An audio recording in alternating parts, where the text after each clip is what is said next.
Hello and welcome back to my studio. I hope you're well.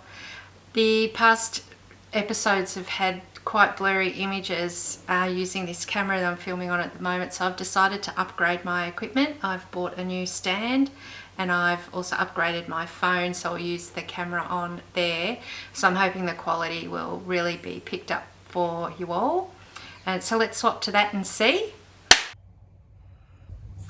So I need to make sure I'm looking at the new, where the camera lens is. So today's video, as you've seen by the title, is another art haul. It is March 2022 and I had my studio open the last 2 weekends and I had lots of visitors in and we talked a lot about art and my process, and I inspired a lot of people by the sound of things, and I also of course became very inspired and I couldn't wait to get back to creating. And one of the things I had decided was I would really like to get back to doing some encaustic painting, so painting with a wax medium. And of course I will show you, as I begin that work, I'll show you the journey and talk to you about how to do encaustic painting. But of course I had to pick up some more supplies, to any excuse to get that happening. So this new stand will also allow me to do proper overhead shots. So let's swap to that and I'll show you what I bought today. All right, here we are. So the first thing I bought was a visual diary. I've not used this brand before, Elements of Art. It's a fairly standard thickness of paper, fairly basic. I liked it because it's all made of card and paper, and it also, what's great about it is it'll lay open and flat, so if I want to do bigger work I can work across the two, which gives me an A3 size even though it's only an A4 book. I'll leave it here because the background's going to be a little bit confusing to see what else, a little bit messy under there from previous paintings. So I got a fine liner and a, maybe that way, fine liner and a texture pen. This I use to write on any works on paper to sign, and the bigger works I use one of these with a bigger nib. So that's just a restock. And the last art haul video I talked to you about that soap that I got given, and I decided to buy some brush cleaner as well so I can show you the video on all the way to clean brushes. Having said in that past video that I look after my brushes, I have got some brushes that I haven't looked after, that when I used to paint in oils, and you can see there's not a lot left. That one's not so bad, and this one just doesn't move at all. Now I have found I quite like using this brush as a firm drawing and blocking in and line work, but this cleaner does say that it can bring brushes back from the dead. So I'll do another video of that soon and show you how I get on with that. Talking about brushes, brush love. I've wanted one of these for such a long time. I'm so pleased to finally own one. Mostly used for calligraphy work. I'm just going to have a lot of fun with the different marks I can make with that. So it's an Omega. I can't remember how much it costs me. I haven't got the receipt here. It's a size 6 and looks like it's made in Italy.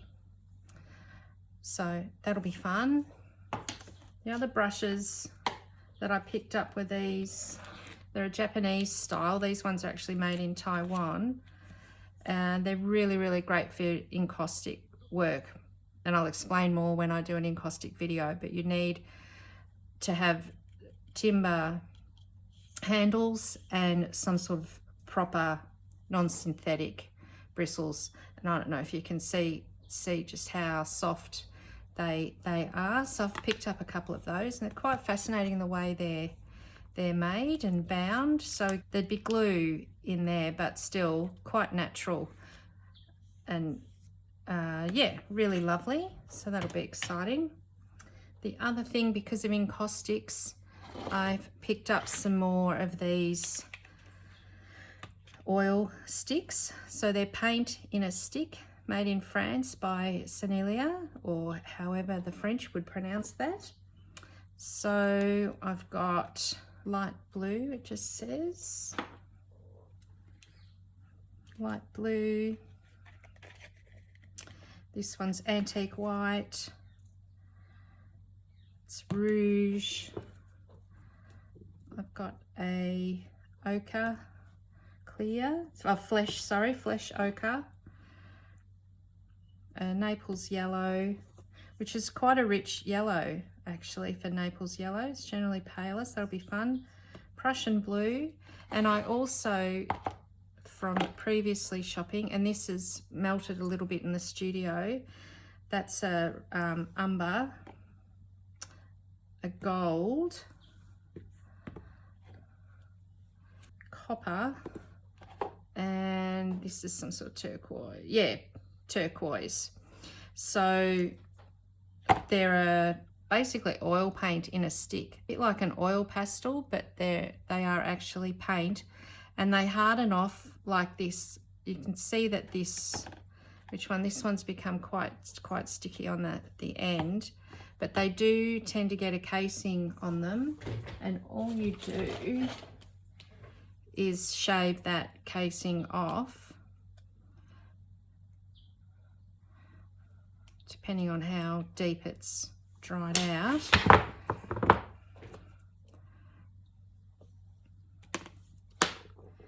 And I'll show you on here.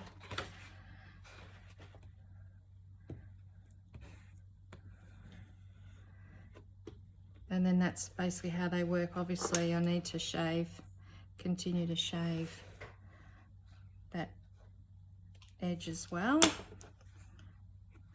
So you can use them just like you do paints, where you can add linseed oil or some sort of other oil that you would use with oil paints to spread that out. But it can be really great for this texture that you get with them as well.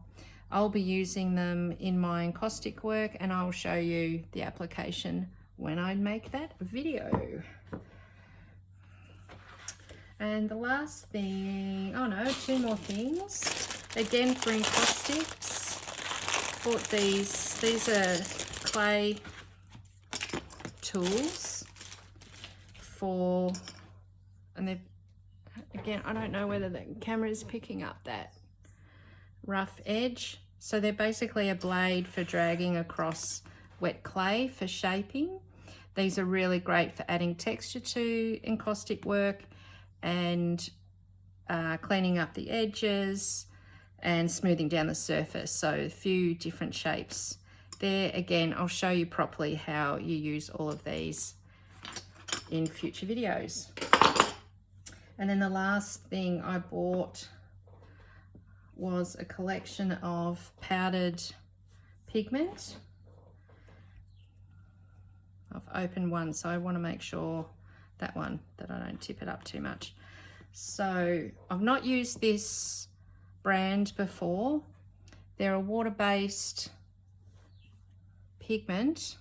If I can open it without spilling it everywhere.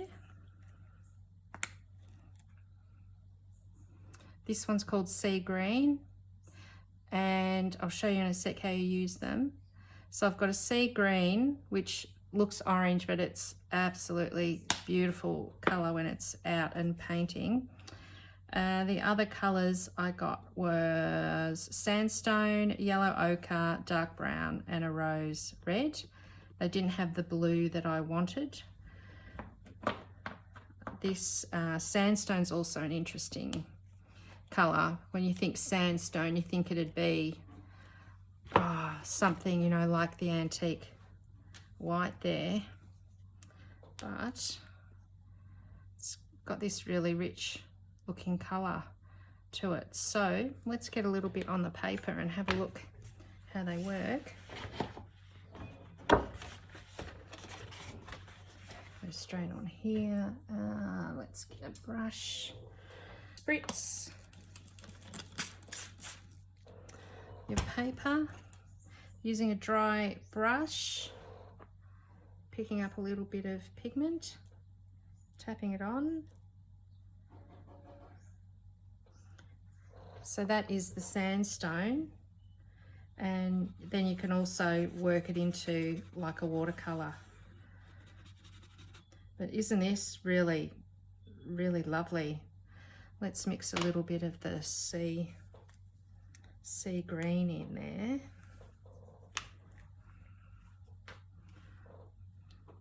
So look at that, that's the sandstone, the difference in that. And so here we are, the sea green. Another dry brush.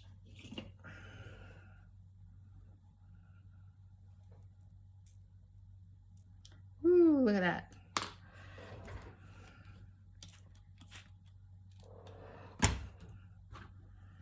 Whoa, how fantastic is that?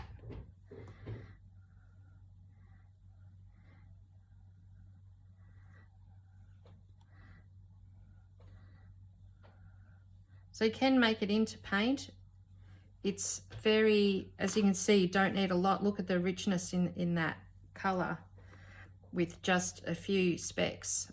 So these were $8.50 for 15 grams, but it's gonna last absolute ages and ages. I'm gonna have a lot of fun playing with that. Why don't we just have a look at the other colors? Spritz a bit of water on.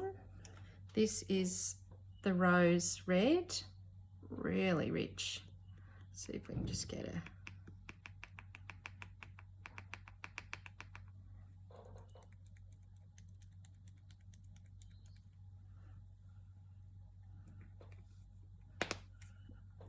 lovely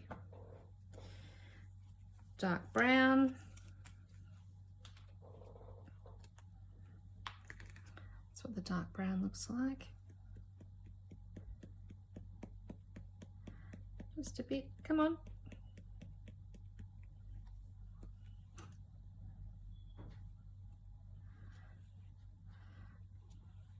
So you can see that I won't need a lot of that at all to go an absolute long way.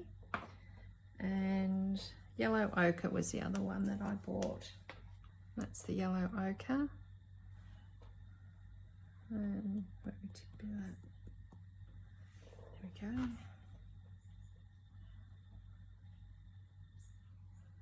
go. That's lovely. And obviously you can mix the colours in.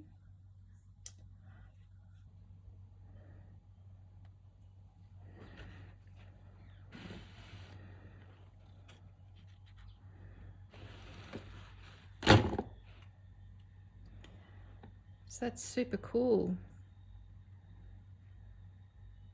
and super pigmented.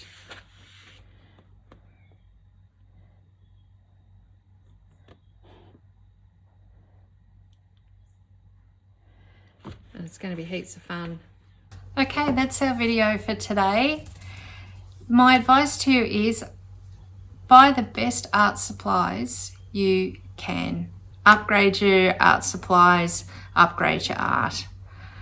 Okay, so I'll see you in the next video, maybe about brush cleaning, maybe about encaustic. We'll see how we go. I'm going to try and get a video out every week to you. So if you've liked this, of course, please like, subscribe, comment, ask me a question. So thanks for watching and bye for now.